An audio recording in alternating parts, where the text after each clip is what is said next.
Buscamos en nuestras Biblias el capítulo 63 de Isaías. Capítulo 63 de Isaías. Un capítulo siempre profético y que tiene un gran alcance, pero que también tiene un contenido en el cual vamos a fijarnos un poco más. Leemos del versículo 1 al versículo 6. Y dice la Escritura en el nombre del Padre, del Hijo y del Espíritu Santo. ¿Quién es este que viene de Edom, de Bosra, con vestidos rojos? Este hermoso en su vestido, que marcha en la grandeza de su poder. Yo, el que hablo en justicia, grande para salvar. ¿Por qué es rojo tu vestido y tus ropas como el de que ha pisado el lagar? He pisado yo solo el lagar, y de los pueblos nadie había conmigo. Los pisé con mi ira, y los hollé con mi furor. Y su sangre salpicó mis vestidos y manché todas mis ropas. Porque el día de la venganza está en mi corazón, y el año de mis redimidos ha llegado. Miré y no había quien ayudara, y me maravillé que no hubiera quien sustentase. Y me salvó mi brazo y me sostuvo mi ira. Y con mi ira hollé los pueblos y los embriagué en mi furor. Y derramé en tierra su sangre. Padre, te damos gracias por tu palabra, por todo lo que encierras en ella, por todo lo que está por cumplirse y por aquello que nosotros debemos aprender hoy, principalmente a obedecerte, principalmente a ser dóciles, a no ser rebeldes, para evitar las consecuencias de nuestra rebeldía. Le damos gracias, Señor, en el nombre de Cristo Jesús. Amén. No hay duda que los ojos del mundo están puestos en una nación. Y esa nación es el Estado de Israel.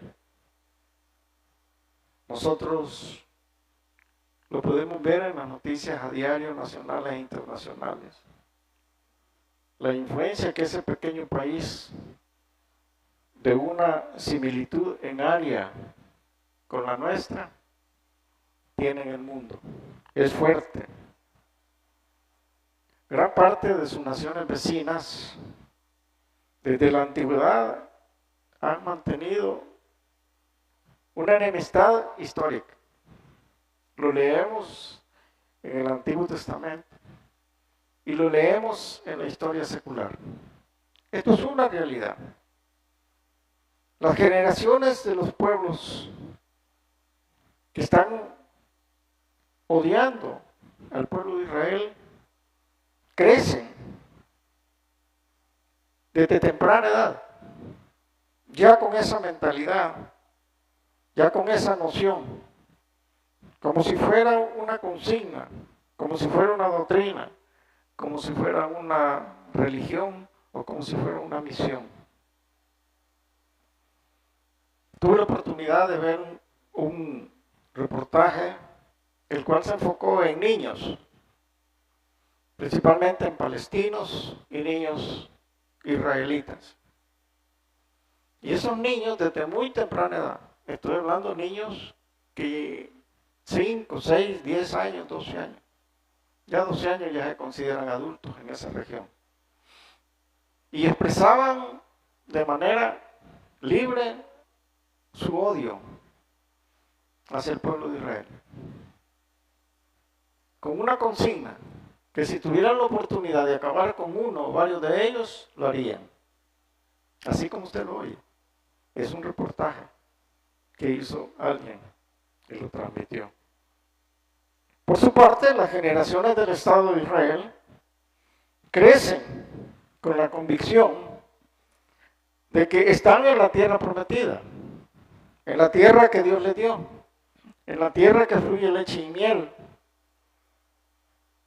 en la que está descrita en la Torá, en la que está descrita en su historia. Y crecen con esa mentalidad de que tienen que defenderla a como dé lugar. E igualmente esos niños crecen con esa mentalidad. Indudablemente, cuando las generaciones crecen y son adultas, ya se imaginan cómo se encuentran en esos lugares. La profecía deja ver que va a haber un juicio para todos, para todas esas naciones. En el tiempo de Isaías, la profecía estaba hablando de un juicio para aquellos que habían atacado a Israel, que lo habían esclavizado. Para ellos estaba en ese momento esa profecía. Pero en los tiempos actuales, esa profecía se cumplirá con la segunda venida de nuestro Señor Jesucristo. Allí se va a cumplir. Cuando nosotros leemos los primeros versículos, pudiéramos confundirnos al creer que es la sangre de Jesucristo. Dice, ¿quién es este que viene de Edom, de Bosra, con vestidos rojos? Este hermoso en su vestido que marcha en la grandeza de su poder. Yo, el que hablo justicia, grande para salvar. ¿Por qué es rojo tu vestido y tus ropas como las del que ha pisado un lagar? Ustedes saben, un lagar es donde se pisan las uvas con los pies y se saca el jugo de la uva. Y ese jugo de la uva, quienes están en eso, se manchan. He pisado yo solo el lagar. Y de los pueblos nadie había conmigo, los pisé conmigo. Es decir, no es que el vestido se manchó con la sangre del cordero, es que el cordero se manchó con la sangre de las naciones que estaban atacando a Israel. Así debe entenderse. Por eso el vestido se mancha de sangre como si hubiera estado en un lagar pisando las uvas. Y por eso está hablando del día de la venganza, del año de los redimidos. ¿Cuál es el año de los redimidos? Es después de la gran tribulación, a los 7 años. El 8º año será el año de los redimidos, con la venida de nuestro Señor Jesucristo, con su segunda venida.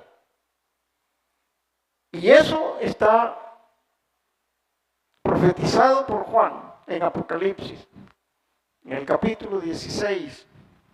Allí habla de las 7 copas de ira. Eso lo pueden ver en su casa. Capítulo 16 de Apocalipsis.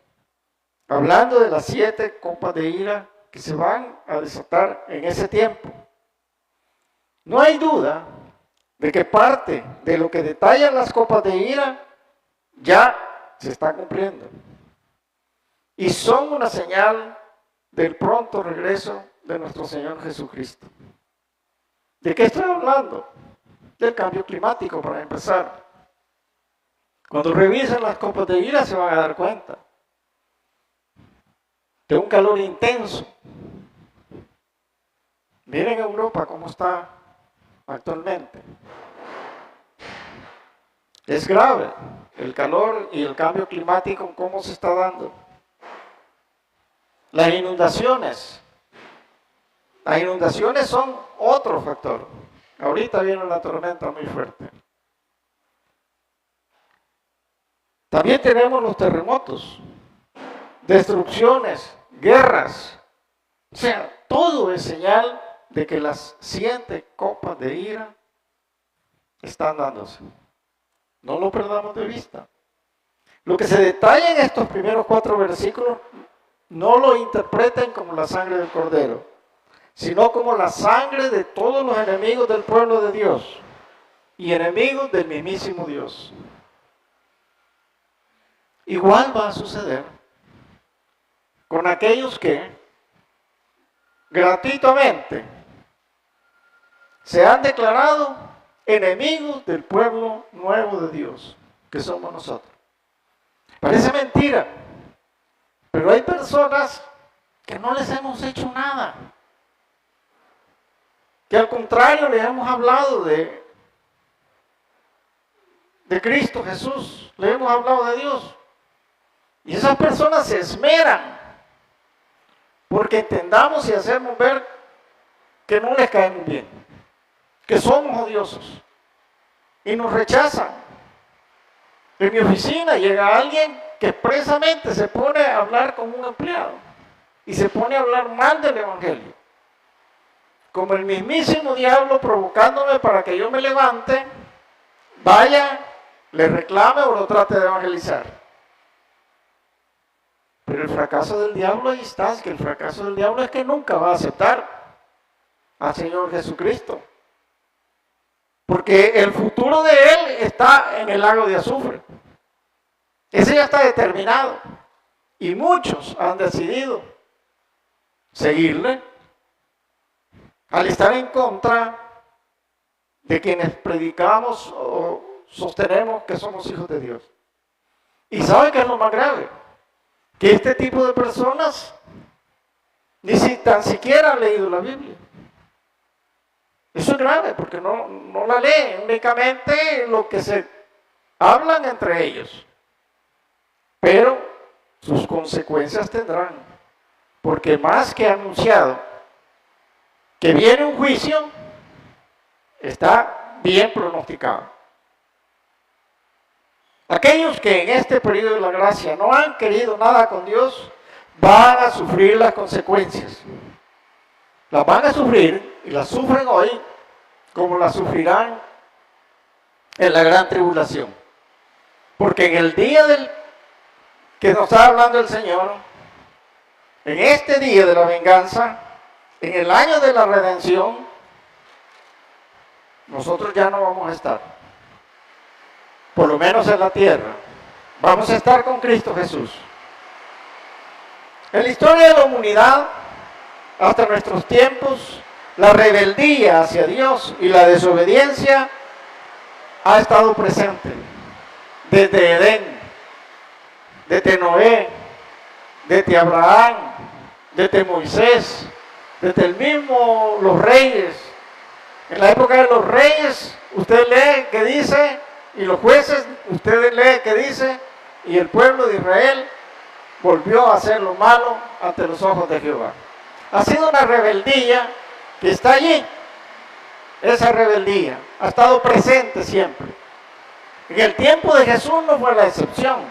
Y en el tiempo de la gracia, mucho menos. La rebeldía está allí.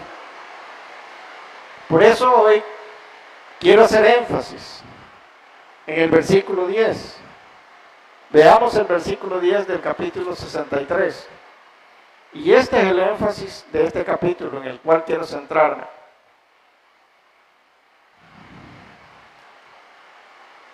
Dice la Escritura, mas ellos fueron rebeldes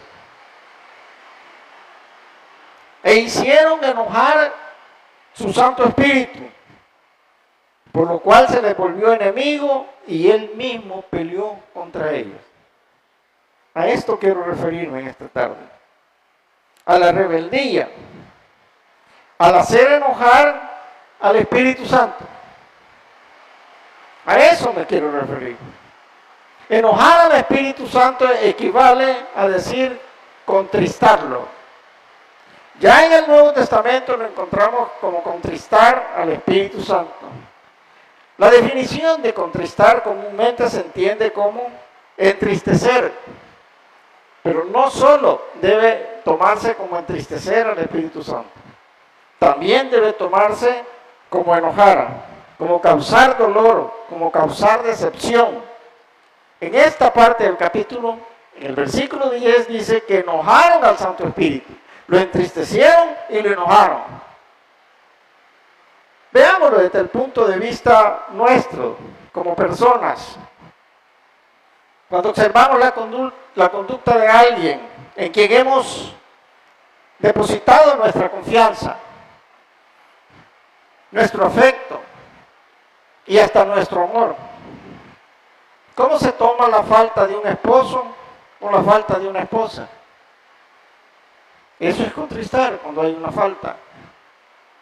La falta de un hijo o una hija que no nos obedeció, que se nos rebeló, que hizo lo que nosotros no queríamos que hiciera, que se adelantara, que arruinara su vida.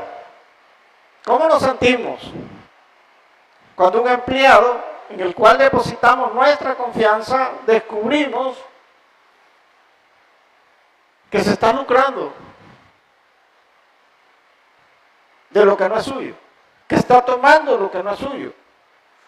¿Cómo nos sentimos cuando a un estudiante le hemos dedicado tanto tiempo y a veces tomamos, los profesores regularmente, cuando estamos impartiendo, tomamos a estudiantes y los tratamos de dirigir de manera especial porque tal vez vemos un potencial en ellos, tal vez vemos una debilidad en ellos, tal vez vemos que tiene problemas en su casa y cosas por el estilo, y entonces le dedicamos un tiempo? Pero pasado un momento nos falla y descubrimos que anda en cosas que no debería andar. ¿Cómo nos sentimos cuando un amigo descubrimos que dice ser nuestro amigo y habla a nuestras espaldas? Y no habla bien, sino hay mal. ¿Cómo nos sentimos cuando un atleta le hemos dedicado tiempo a ese deportista, le hemos dedicado meses y a veces hasta años para que haga una carrera en ese deporte? Cuando ya lo tenemos listo para que se supere, para que compita, para que mejore cada vez, indudablemente que nos sentimos contristados, pero también dentro de nosotros hay un cierto enojo, hay una molestia, porque nos sentimos traicionados. De eso está hablando la Escritura, de cómo se siente el Espíritu Santo al sentirse traicionado. En aquel entonces por su pueblo, en la actualidad por nosotros. Porque el Espíritu Santo es parte de nosotros. Cuando nosotros tomamos el camino equivocado, cuando eso sucede, todos los sentimientos de contristar se cumplen. Nos entristecemos, pero también nos enojamos. ¿Y qué sucede en el caso de los humanos? Bueno, hay problemas emocionales en el caso de un hogar, en el caso de hijos. Hay problemas sentimentales, hay problemas profesionales, se pierde un trabajo, hay problemas económicos, porque el resultado de esa rebeldía viene como consecuencia la pérdida del trabajo. Un estudiante que se esforzaron todos para poderle brindar una beca y ahora hay que quitársela. Y ese futuro que tenía él, ese futuro ya no está. O un seleccionado. Yo recuerdo hace muchísimos años, estaba la selección de fútbol que iba a ir a competir a Panamá.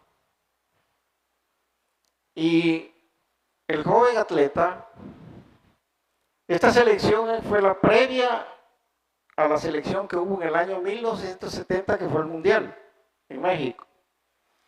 Pero esa selección previa se había preparado, como los juveniles, como los que ahora van al Mundial, que creo que es la sub-20 o sub-17, no sé. Uno de los chicos se le dio el uniforme, se le dio todos los implementos y pidió permiso esa noche para irse a despedir de sus padres. Se le creyó que eso iba a ser. Lamentablemente, el día siguiente no apareció y lo fueron a buscar. ¿Saben? Lo encontraron todavía borracho. En ese mismo instante le quitaron su pan, sus tacos, todos sus implementos deportivos y ya no pudo ir a Panamá. Ese hombre ha cargado toda su vida con ese error que cometió. Perdió la oportunidad. Era compañero de Salvador Mariona, algunos se acuerdan de ellos, de Pipo Rodríguez, de todos ellos. Y toda su vida cargó con esa vergüenza en el barrio.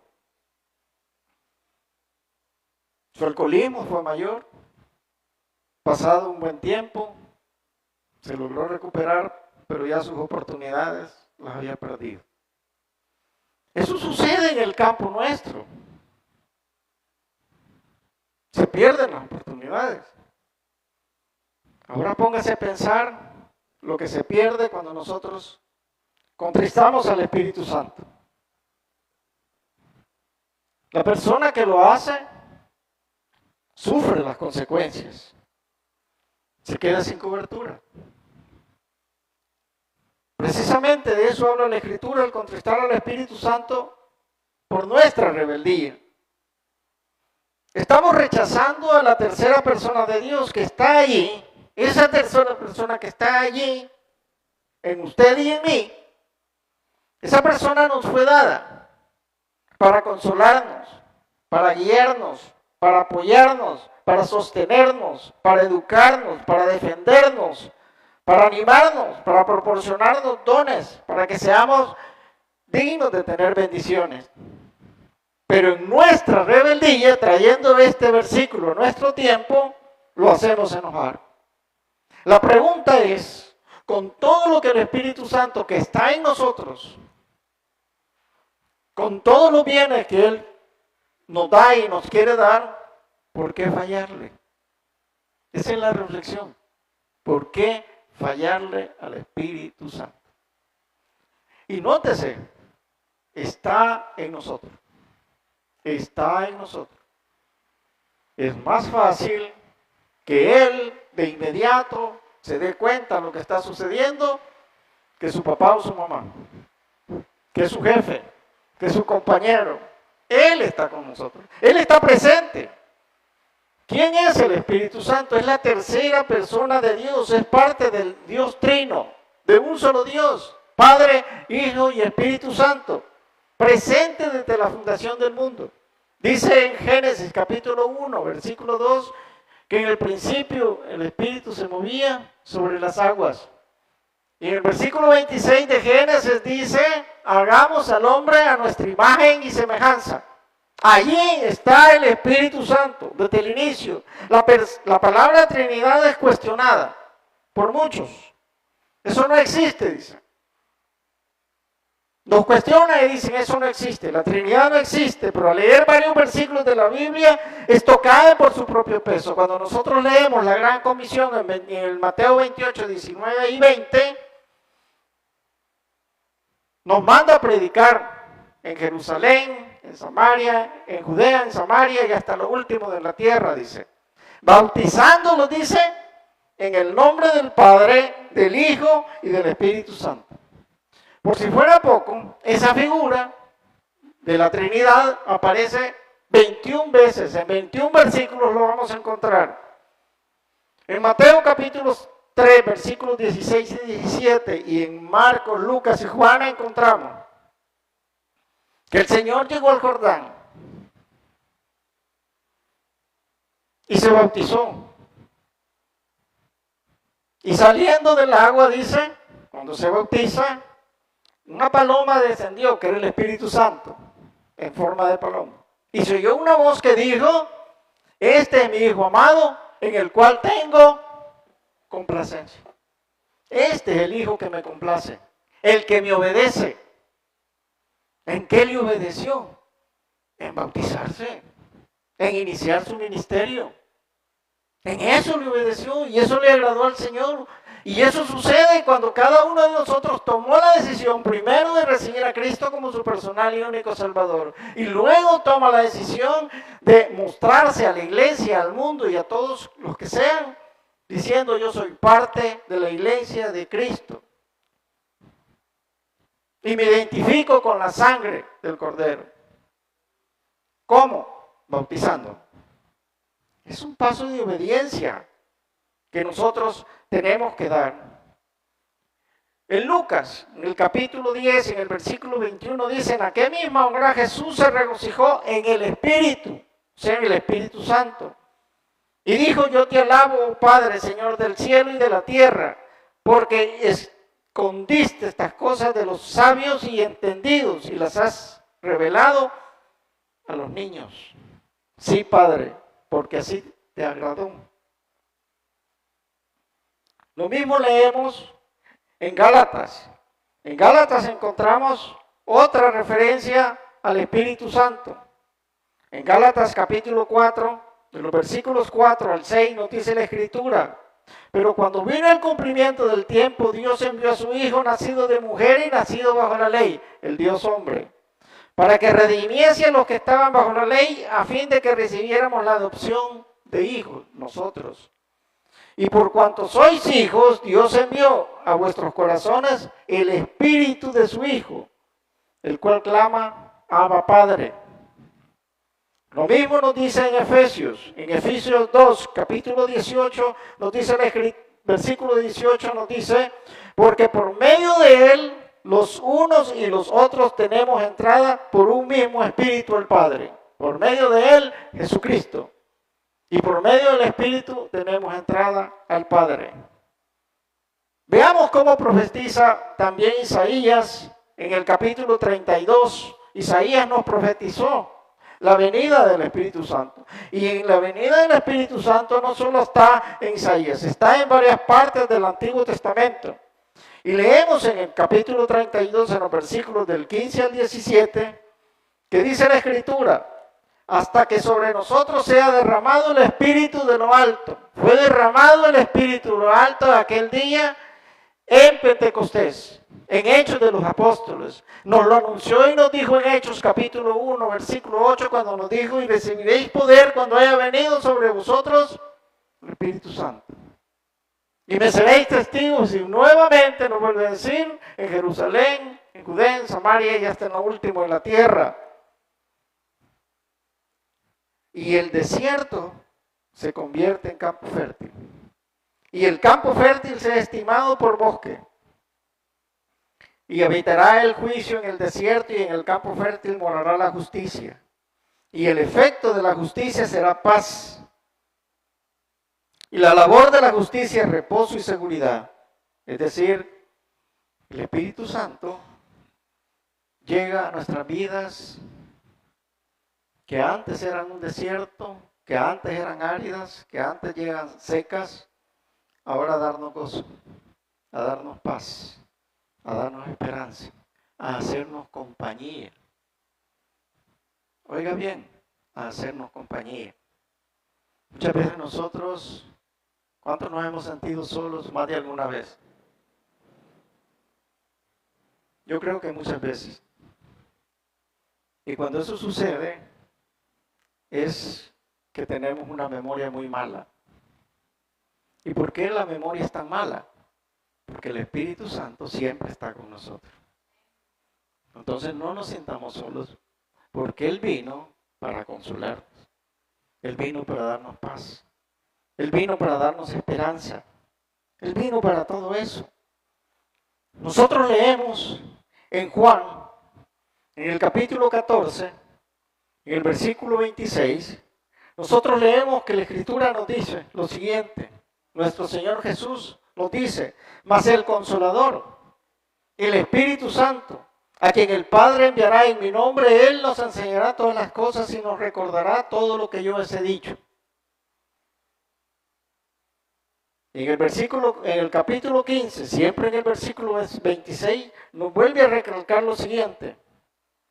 Pero cuando venga el Consolador, a quien yo os enviaré del Padre, el Espíritu de verdad, el cual procede del Padre, Él dará testimonio acerca de mí. Allí está con nosotros. Ahora veamos qué nos dice Efesios, para ir acercándonos a lo que es la figura del Espíritu Santo y a considerarla como la tercera persona de Dios importante para nuestras vidas. Dice la Escritura, en Él también vosotros, habiendo oído la palabra de verdad, el evangelio de vuestra salvación, y habiendo creído, en Él fuisteis sellados con el Espíritu Santo de la promesa. Lo que se conoce en muchos casos como las arras de la promesa. Y en el capítulo 4, en el versículo 30, nos agrega la Escritura. Y dice, y no, aquí viene lo importante, y no contristéis al Espíritu Santo de Dios, con el cual fuiste sellados para el día de la redención. Esto es en lo que nosotros tenemos que tener un especial cuidado. Un especial cuidado en no contristar al Espíritu Santo de Dios. ¿Y por qué? Porque les confirmo lo que ya les dije en una ocasión. Y esto es, o ignoráis que vuestro cuerpo es templo del Espíritu Santo, el cual está en vosotros, el cual tenéis de Dios, y que no sois vuestros. Aquellos que hemos creído en Cristo Jesús, le hemos recibido y hemos nacido de nuevo, no podemos olvidar que somos templo y morada del Espíritu Santo. ¿Cuándo lo contristamos? Veamos algunos ejemplos y actos de rebeldía de nuestra parte. ¿Cuándo mentimos? ¿O no? Lo estamos contristando. Sí, yo le miento a Alonso y Alonso me cree. ¿O no? Alonso viene y le miente a Cristian, no es a ti porque te va a enojar. Y Cristian le cree. Pero hay alguien que está en nosotros, que ese sabe lo que estamos haciendo. Ese sabe lo que estamos haciendo. Por eso es que de aquí, cuando salgamos de este lugar, usted y yo debemos hacer las cosas bien. ¿Cuándo? Cuando actuamos con una ira descontrolada. Muchas veces actuamos de esa forma, actuamos a la primera, arrancamos a la primera y decimos es que yo soy de mecha corta.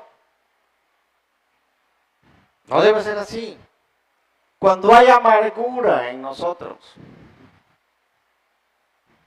una amargura tal que se ve y se siente muchas veces.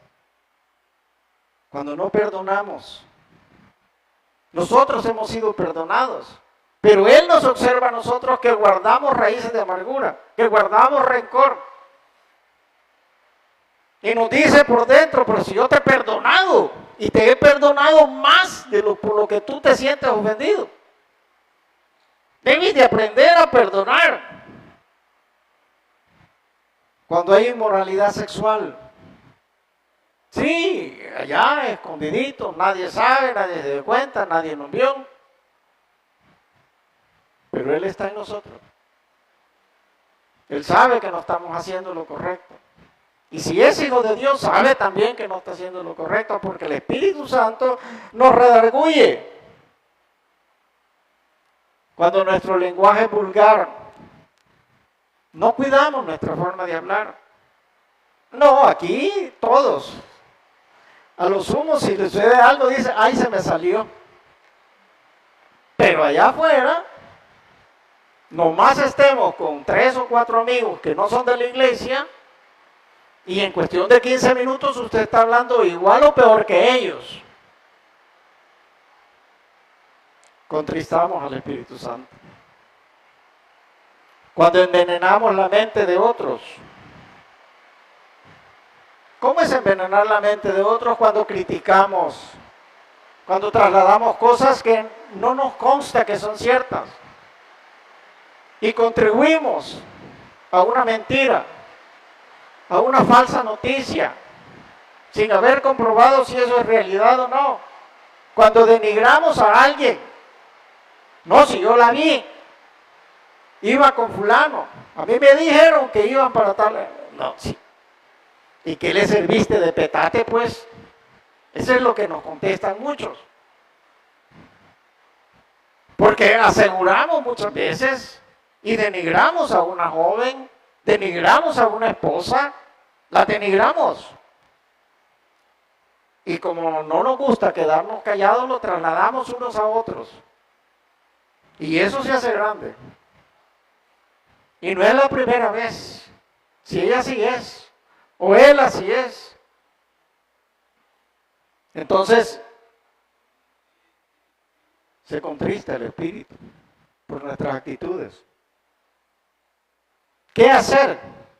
Arrepintámonos. Seamos humildes.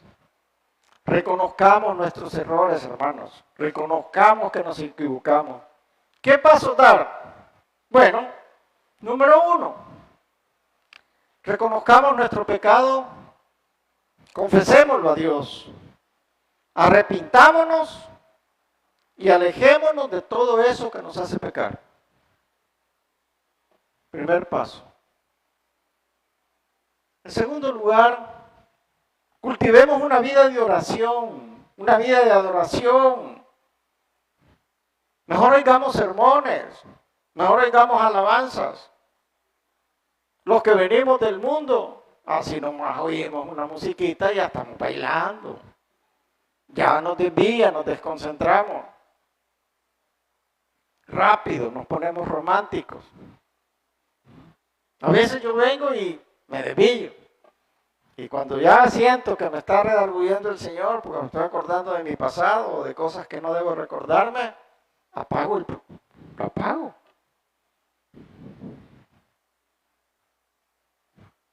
Cultivemos una vida de adoración, de oración.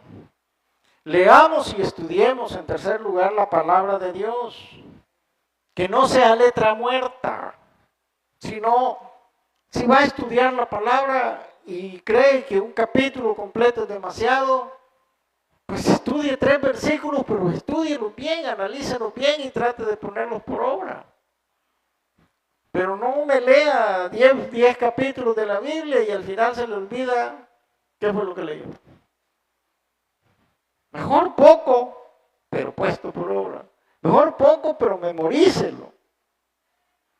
Seamos agradecidos en cuarto lugar con Dios. Sea bueno lo que nos suceda o creamos nosotros que no es bueno lo que nos está pasando. ¿Cuándo nosotros creemos que no es bueno lo que nos está pasando?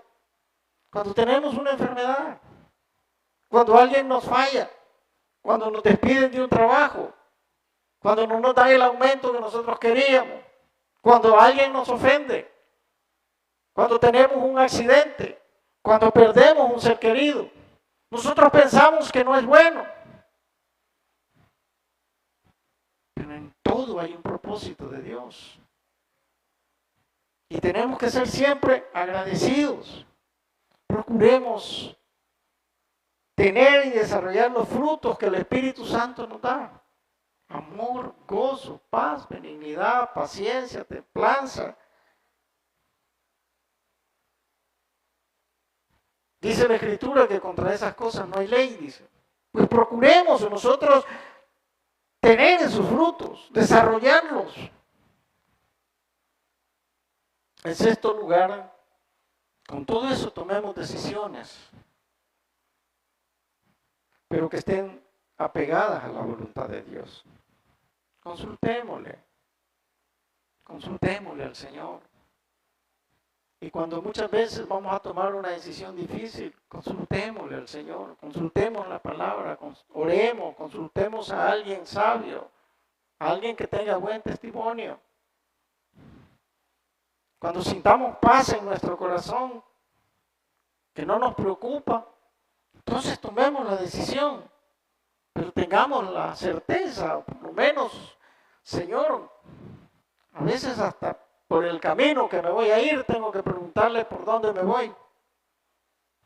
Parece broma, pero así es. ¿Por qué lugar agarro en esas calles de San Salvador? Él es el que mejor me guía que el Waze. Ese es nuestro mejor guía, el Espíritu Santo. Cuidemos en séptimo lugar nuestro corazón. Cuidemos nuestra mente de las influencias negativas, de las influencias pecaminosas.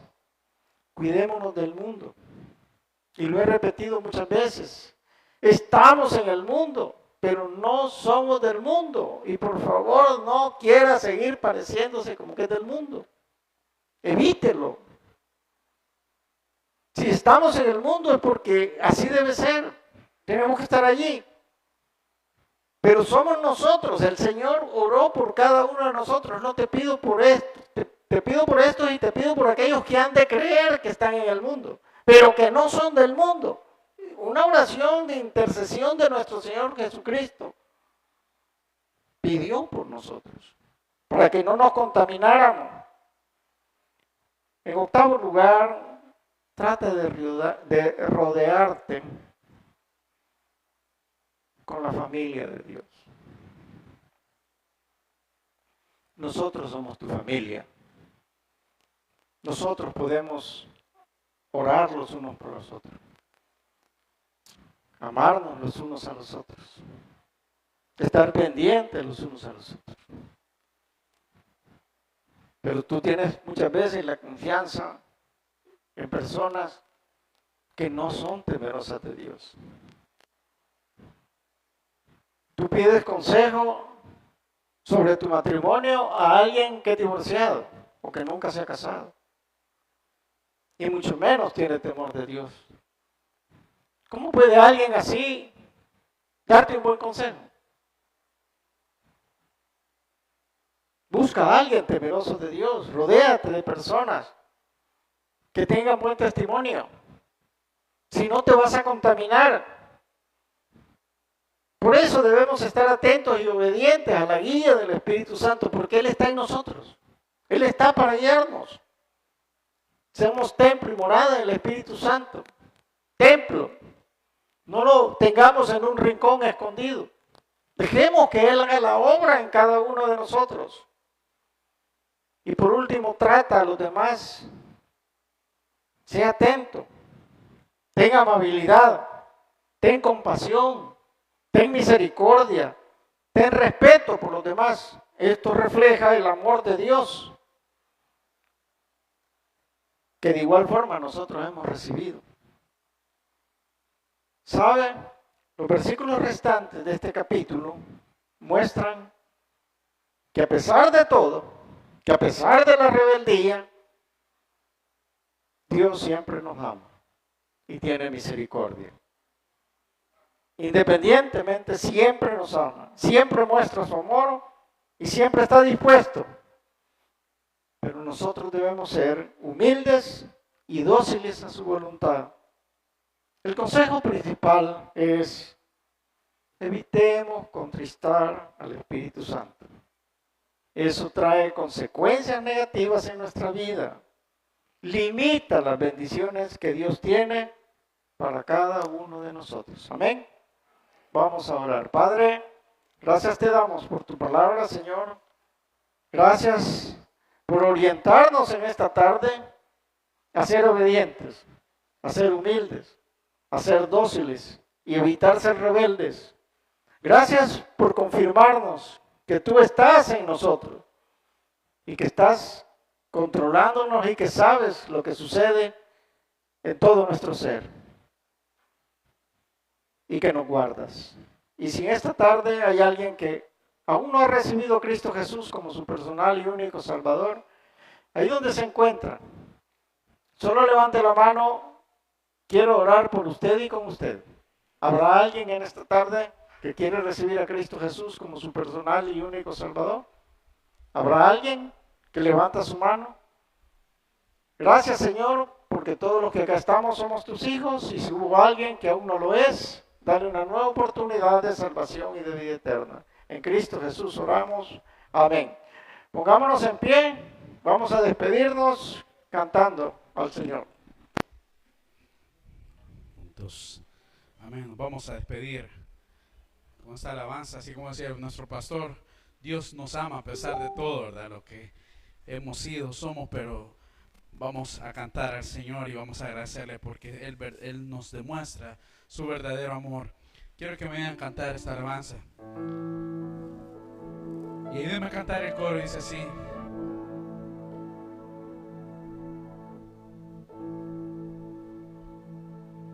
Dios me ama y siempre amor es tan grande, incondicional. Y Dios me ama y siempre está con sus brazos abiertos. Una vez más, Dios me ama, su amor es tan grande, incondicional. Dios me ama y siempre está sus brazos abiertos. Aún así, aún siendo así, Dios me ama.